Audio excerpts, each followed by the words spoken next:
If Xabi Alonso does become Real Madrid's next manager, what's he walking into and how does he fix it? Well, today I'm joined by JJ Bull and Jon Mackenzie to answer those questions and to try building a team. JJ, let's start with you. What happened to Real Madrid this season that led them to looking at a manager like Xabi Alonso? Well, the season started quite well, Joe. They won the UEFA Super Cup and the FIFA Intercontinental Cup, which is something we all dream of winning. But other things happened this season that weren't quite so good. For example... What were they? Well, for example, they lost all of their games to Barcelona, which is bad if you're a Real Madrid manager. And also, they did not win the Champions League.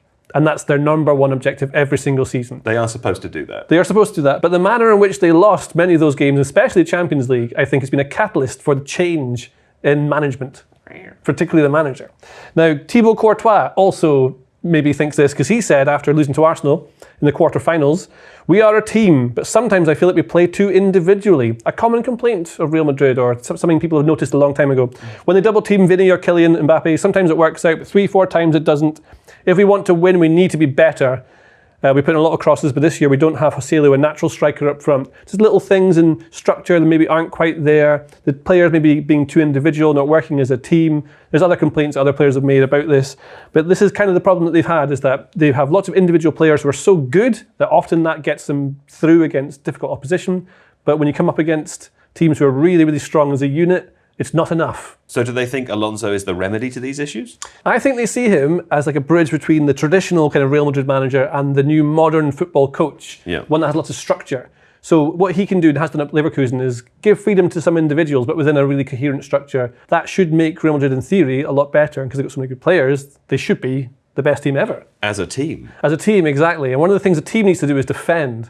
And one of the things I think we think of Xabi Alonso is that his team is mad pressing and they do those sorts of things. That's what comes across as a modern defensive or modern pressing coach. But actually, if we look at Real Madrid's passes per defensive action, PPDA, so a way to measure pressing, what we see is that in La Liga they are 8th, which kind of makes sense because they don't really press that well or that high.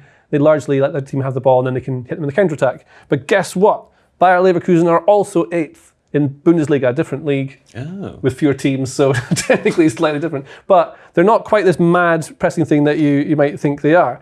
But I think if we're being cynical about it, the real reason Real Madrid are looking at Xabi Alonso as an answer is because he's the next big thing. It's an opportunity to get that person in. He has charisma. He plays a modern style of football that people like. He used to play for Real Madrid. That helps. Then I think way down that list, then you come into the point where he broke the German monopoly and also transformed Bayer Leverkusen. I don't think that's quite as important. The things we think are cool. Yes, well, exactly. The things that we like and they don't really care about. But then I think if we're also being cynical about Real Madrid's actual objectives every single season, what are they supposed to do every year? They're supposed to win the Champions League and dominate Barcelona. That's kind of it. Yes. And then below that, there's another layer where you'd say that protects like their aura of invincibility and make sure that they win every other cup. But they have to dominate them. One season they tried to build a theme park. Yes. But it didn't work. Well, that comes on to another thing that they want to do. One of their objectives, I would say, is kind of commercial. They want to be this huge thing. They want to have all the stars. They want to create viral moments. That's what Real Madrid are. They're pure Hollywood.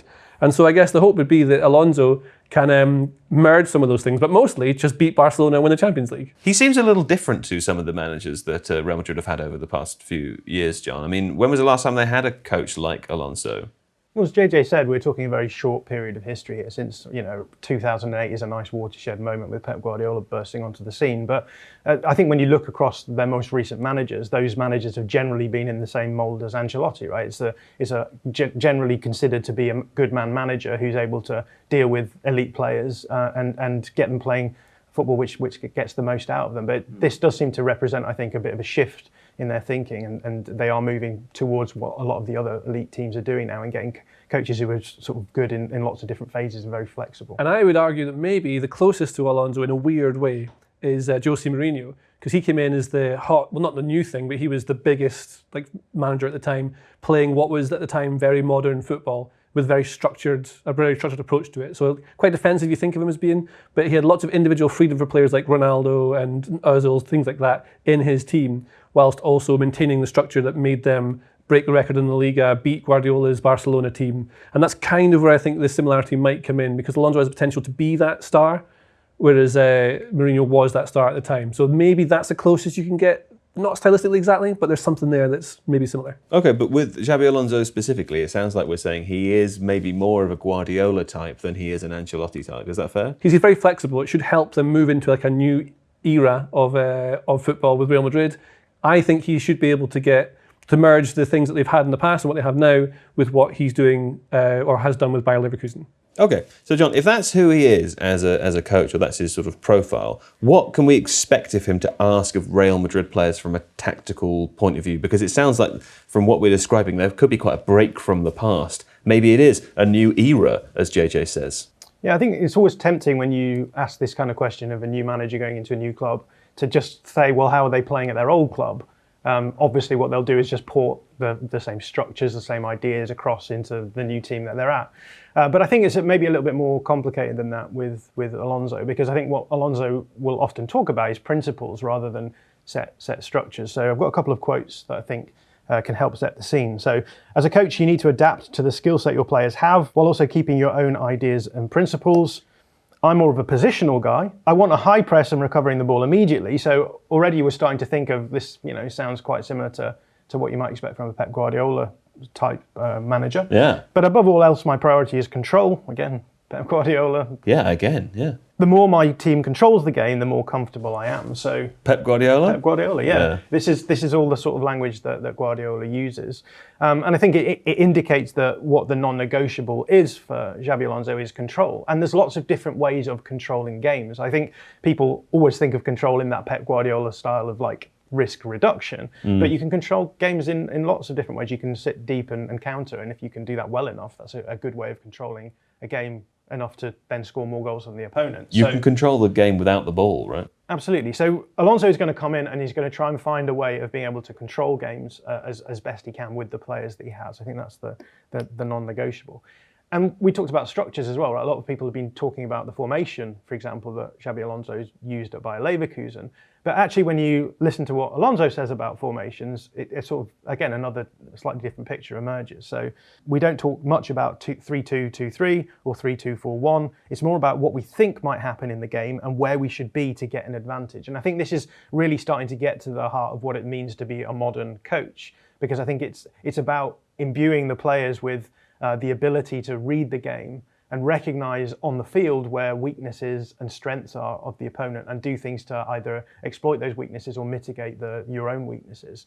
This is what Alonso is going to be trying to do. He's not going there and saying, right, we're going to play 3-4-3 today, lads. Let's go out there and you know what to do. He's saying, okay, there's a weakness on this left-hand side, so maybe we're going to try and get one of the wing-backs slightly further forward to try and exploit that. And then having done that in the week, he then lets the players go out there and enact that, make those decisions. So I think there's another nice quote here where he talks about one of the players who does this. So Alex Grimaldo is one of the wing backs he has, and he goes on to say, for example, with Grimaldo, he can play in a back four like a fullback, but sometimes he's a winger, sometimes he's a midfielder. So he gives you that intelligence to be in the right place when he has the intuition. So this is, again, it's about not necessarily having these overarching rigid structures. It's about having players who can recognise when they might be better off in a different position, or when they might have to drop in a certain defensive phase, for example. So when it comes to talking about formations, I think it's a bit moot to talk about back three or back four, because he's a principle-based manager. He's going to be concerned about getting the most out of these individual players. He's not going to worry about necessarily formation. He's going to think, how can I get these players into the parts of the pitch, in the phases of play where they're going to be most dangerous and get the most out of them. Which is a very important point, right? Because I feel as though people have got hung up on this notion of a back three and have tried to think about what Real Madrid will look like with a back three, perhaps without realising that Leverkusen haven't played a back three almost all season. Yeah, and even just talking about it as a back three or a back four is a complex issue, because I've got a game here from Leverkusen against Dortmund from the weekend, and throughout the game, in every different phase of play, you can find examples of them using what looks like a back four structure or using what looks like a back three structure.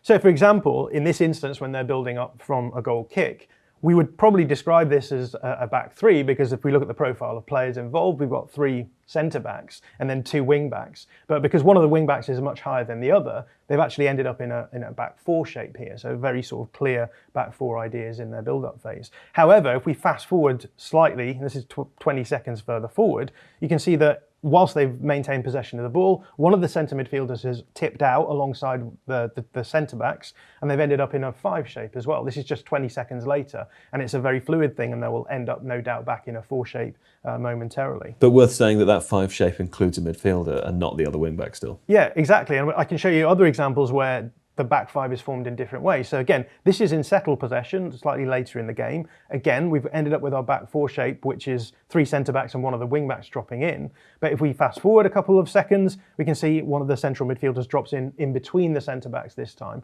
Again, you've got a back 5 shape, but the makeup of that back 5 is very different. We could do this out of possession as well. So this is the reason why we'd probably call this a back 3, because you can see you've got your 3 centre-backs and your 2 wing-backs deep. So it makes sense to think about that as a back 3, and most formations are basically describing out of possession, right? Exactly.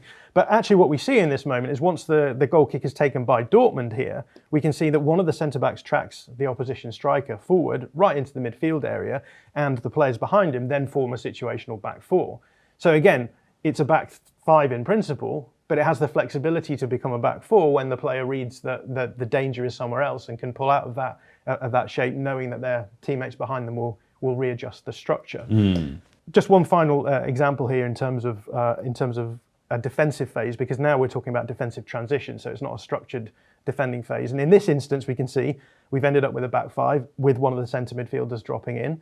Whereas later on in the game, we can see the same thing happens where they end up with a back 4 with one of the wing backs pushing forward with the 3 centre backs in position as well. It's also worth saying in this image that there's the big circled shadow, which indicates that half the players are about to be abducted by a UFO, I think. Isn't that right? It's true, yeah. It's a portal to another dimension. So that would leave a back 2. Yeah, that would be not good. No. One final example from the second half, because in the second half, the wing-back who is actually dropping in alongside the centre-back changes. They decide at half-time, presumably, that the left-sided wing-back might be better dropping in and the right-sided wing-back going further forward.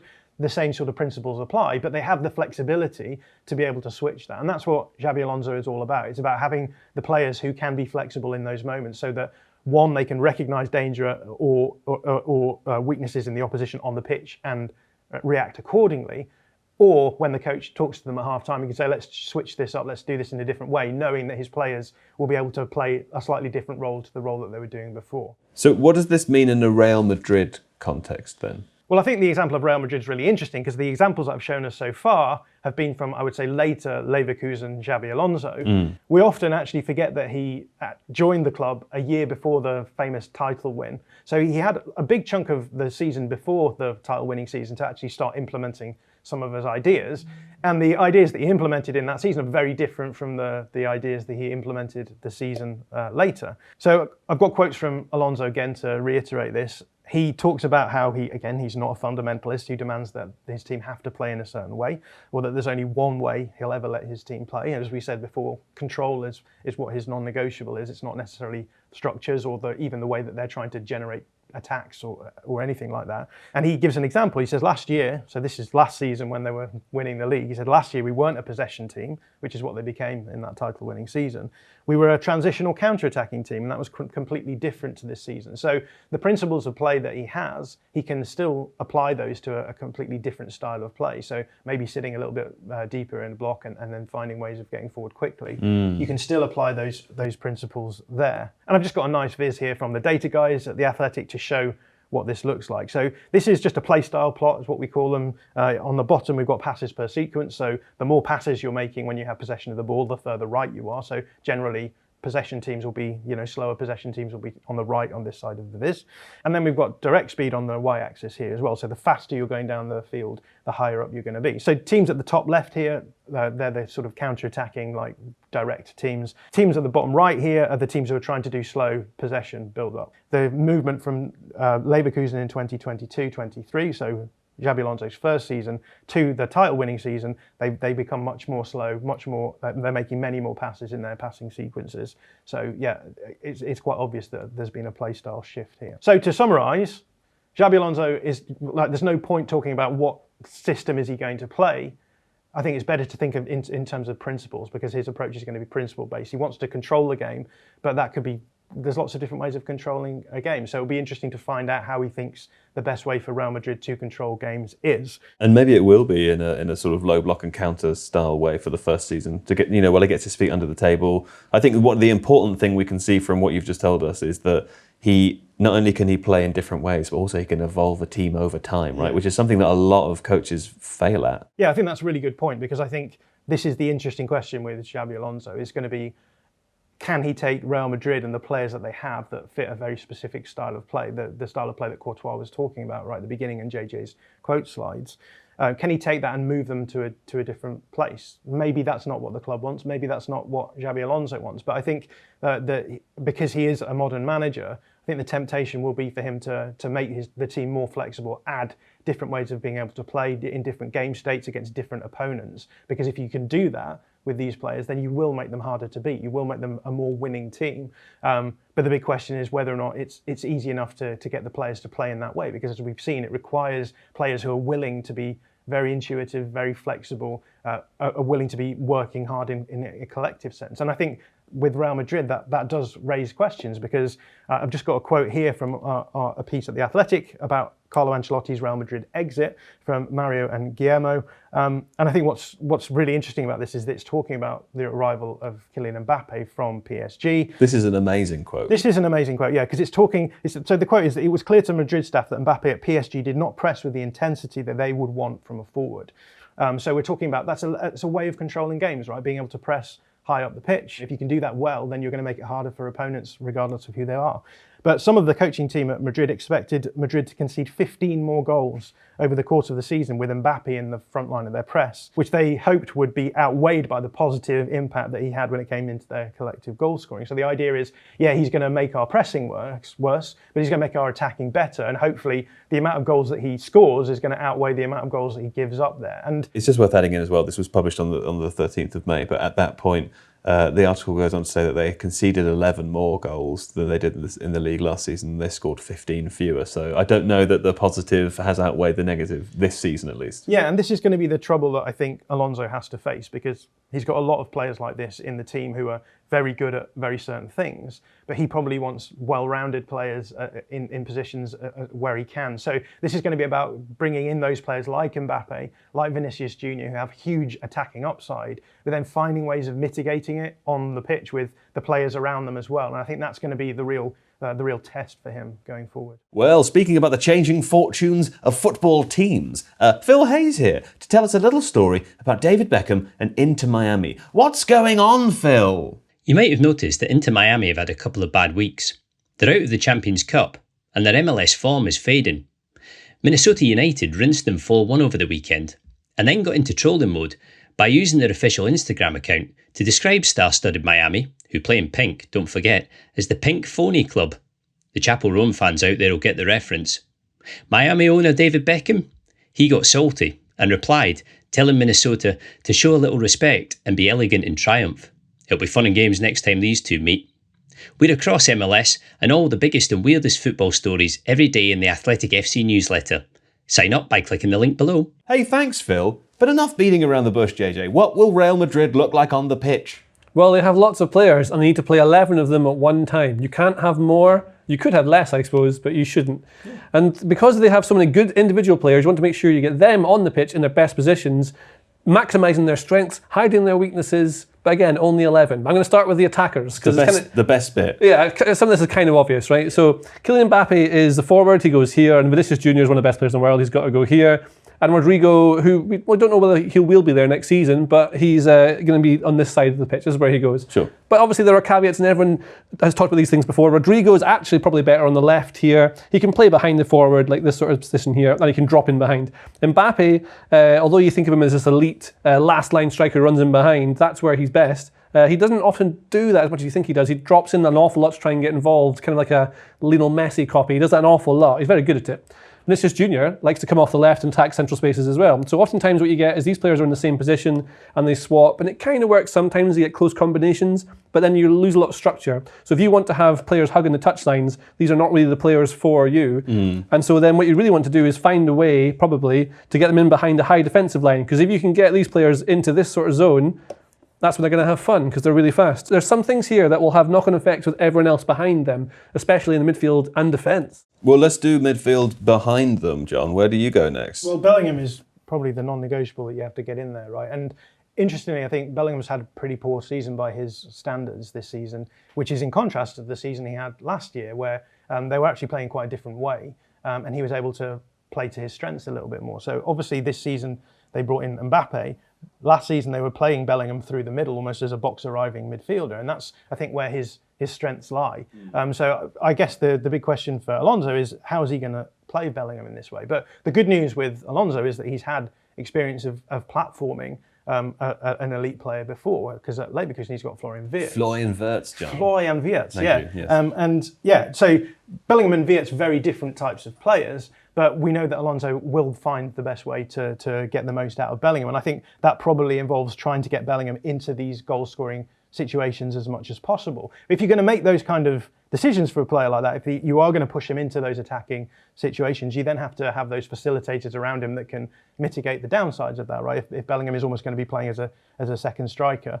And I think that's where Valverde comes in, really important for this team, because I think Valverde is a fantastic player, but I think what's so great about him is that he really is a facilitating player. He's so flexible, he can do so many different things, plays in so many different positions, and you can just use him to make sure that if you are going to introduce a weakness by getting the most out of one player, you can then have another player behind them mitigating that weakness. And I think that then also raises the question about what do you do with Trent Alexander-Arnold, because as we've seen from the last few seasons of Trent Alexander-Arnold, particularly in Klopp's last season, he was being used in central spaces much more. And we know that Real Madrid lost Toni Kroos, who was a very big part of why they were so good at ball progression in the earlier part of Ancelotti's time at the club. Alexander-Arnold, I think, can come in and replace a lot of those aspects that they've lost with Toni Kroos leaving. And so the question with Alexander-Arnold again is like an elite ball player, really, really good, one of the best ball strikers in the world, does have weaknesses from a defensive point of view.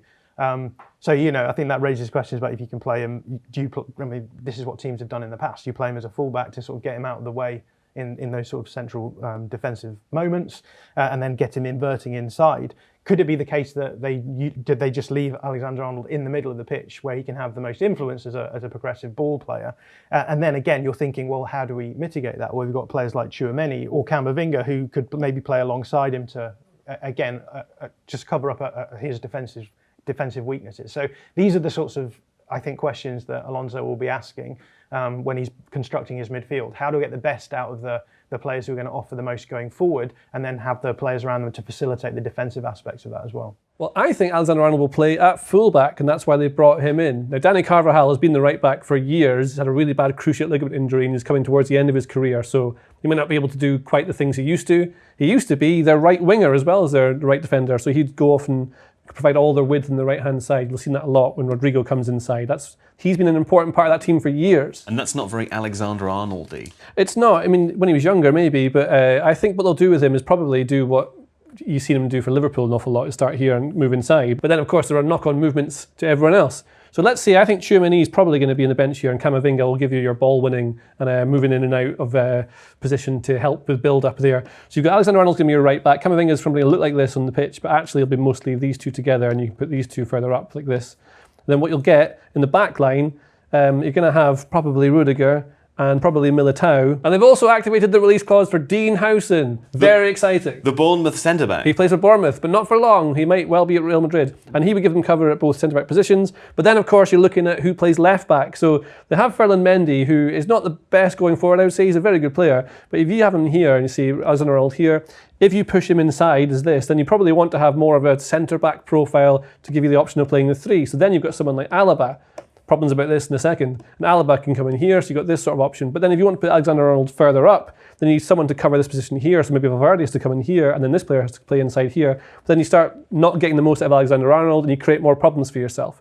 The real problem Real Madrid have had in defence is that Militao is always injured. Alaba is always injured. Who else is always injured? Well, Carvajal's got a cruciate ligament injury recovering from. They've been short of players. So what they could probably do with, even though they've got Dean Howson, and could maybe use Carvajal as a backup centre-back, is potentially bring in another centre-back. Well, it's funny you say that, JJ, because Alex Barker agrees with you. And here he is talking about another potential defender that Real Madrid could sign. Real Madrid need to sign another centre-back. So what does Xabi Alonso look for in these defenders? Well, while it's unclear how he'll set up, we do know Alonso likes qualities such as ball-playing ability, given how much he values controlling possession, being able to step up aggressively to support a high press, and being positionally flexible, as Alonso likes to defend both in a back four and a back three. So defending well in both central and wide areas is essential. More generally speaking, Madrid want their next centre-back to be young but experienced and left-footed. With that in mind, I think a sensible transfer would be Castello Lequeba, a 22-year-old who's played for Lyon and RB Leipzig, with experience both in back threes and back fours. That tactical flexibility is complemented by Lequeba's pace, which helps him defend out wide against fast wingers. And while he's not yet as dominant in the middle, defending against strikers, that could change as he gets older and fills out his frame. Regardless, Lequeba often makes up for not being the strongest with smart defending, showing great anticipation when stepping out of his back line and when defending his box. However, the main reason I think Lequeba is a sensible transfer for Alonso's Madrid isn't to do with defending, but his superb ability on the ball. Under pressure, Lequeba can dribble out of danger, a rare trait for a centre-back, and given time and space, he's excellent at progressing the ball forward. So Lequeba not only meets the requirements defensively, but he could also add more quality in possession than Madrid's current options, something that could help Alonso get Madrid playing his way more quickly. Hey, thanks, Alex. I mean, elsewhere on the pitch, John, maybe a traditional striker could be considered? Well, it's something that Courtois pointed out in that quote right at the beginning of this show, that Real Madrid don't have a sort of traditional striker. They lost Joselu last summer. There's also been reports that Vinicius Jr. is of interest in Saudi Arabia, so there's a possibility that he might not be there the next season. We've already talked about how Mbappe and Vinicius like to sort of adopt the same sort of position, so that could be an easy fix. If Vinicius goes, Mbappe can play wide, then you bring in a striker. We've already talked as well about Bellingham maybe playing as a box crasher, and the season before last he was playing as almost as a 10 behind the two wider strikers, and then coming through and doing a lot of the striker role of sort of forcing the back line back or being in the box for those sorts of chances as well. So I think there's again plenty of different options here for Alonso to experiment with, and we won't really know what it's going to look like until the end of the summer. But I think, yeah, maybe if he wants to have someone who is going to occupy back lines and cause problems in that way, that might be an area that they look at. They do have Endrick coming through, a youngster from Brazil who they've owned for a long time. They've developed him here, so they may just run with him. But I do think there's a possibility they could go for a striker in the summer if these various permutations come across. Well, another permutation is where they get their width from on the right-hand side, because Rodrigo's currently the right-sided forward. The other players they have that could do that are like Brahim Diaz, who's better in the middle as well, and Arda Güler, who I think will actually end up being a sort of interior attacking midfielder there. They don't really have outside width, and there's loads of examples at Leverkusen over the last couple of seasons where not only the width is created by Jeremy Frimpong playing as an extra forward, but just having someone who can go outside a defender gives you the option. So when you have a player who goes outside you on there, it means you can have other players playing in these tight spaces behind, with the space created between a striker and the wide player. If you're coming inside all the time, you squash that space and the opponents can squeeze in and you deny that. But then if you do have the space here, are Valverde and Bellingham the best ones in those tight spaces to be able to create chances for others around them? I'm not sure, because like Florian Wirtz, that's what he's amazing at. He's amazing in these really small, tight areas when everyone's bunched around them. But Bellingham's quite dynamic in getting in behind, and Valverde is quite dynamic in getting in behind. It suits a certain way of playing. And I think that's where you might see players like Güler start to develop, really. But I think one thing you'll probably see in the summer is a bunch of transfer rumours linking them with an outside right winger. I don't know who that is yet, but it'll be someone good. Okay, well if that's what we think Real Madrid might look like on the pitch, what does success look like for Real Madrid? It's quite hard to quantify in some ways, in other ways, relatively easy. I think success for Real Madrid is beating Barcelona every single time by loads of goals and winning the Champions League. In which case maybe the right question to ask is, what does success look like for Xabi Alonso? Because that's a bit trickier. Yeah, he's having to balance a lot of things off, I think, and as we said at the very beginning, Real Madrid have a very specific way of being successful in the last few seasons, and it's led to them getting a lot of Champions Leagues. There is a world where Alonso comes in, instills maybe a little bit more control in different phases of play, makes them more flexible, gives them a little more facets to the way they can play, but they don't win the Champions League and they don't win the league, And then the big questions there are going to be, actually, is this worth it? Is this the kind of manager that we want? We were pretty good having a coach who was able to get the most out of these players playing a very specific way.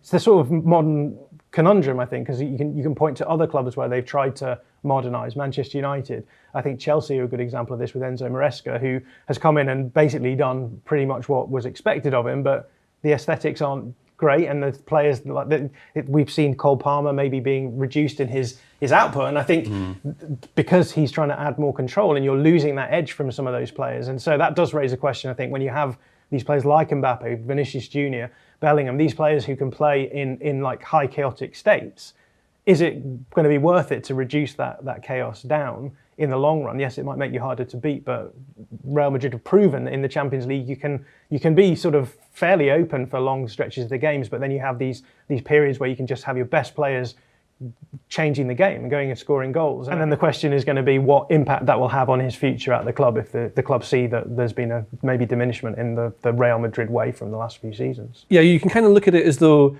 like the pinnacle of a manager's career is managing something like Real Madrid. So a lot of managers you'll see will play in a certain way because it defines what their style is. It doesn't really matter so much if they do win, because half the battle of the manager winning is to get the team to play in a certain way to give them a better chance of success.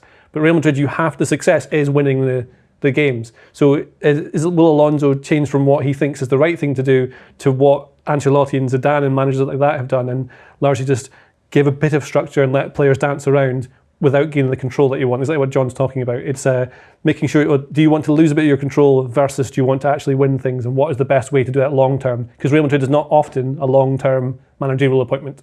So is it a good idea then? Yes. Is what a good idea. If you like this video, please consider subscribing to the channel. The Athletic is home to some of the world's best sports journalists, including David Ornstein, Amy Lawrence and James Horncastle. With the latest transfer news and insights on every Premier League story that matters, theathletic.com puts you inside football, and you can try it for free now for 30 days. See the link in the description.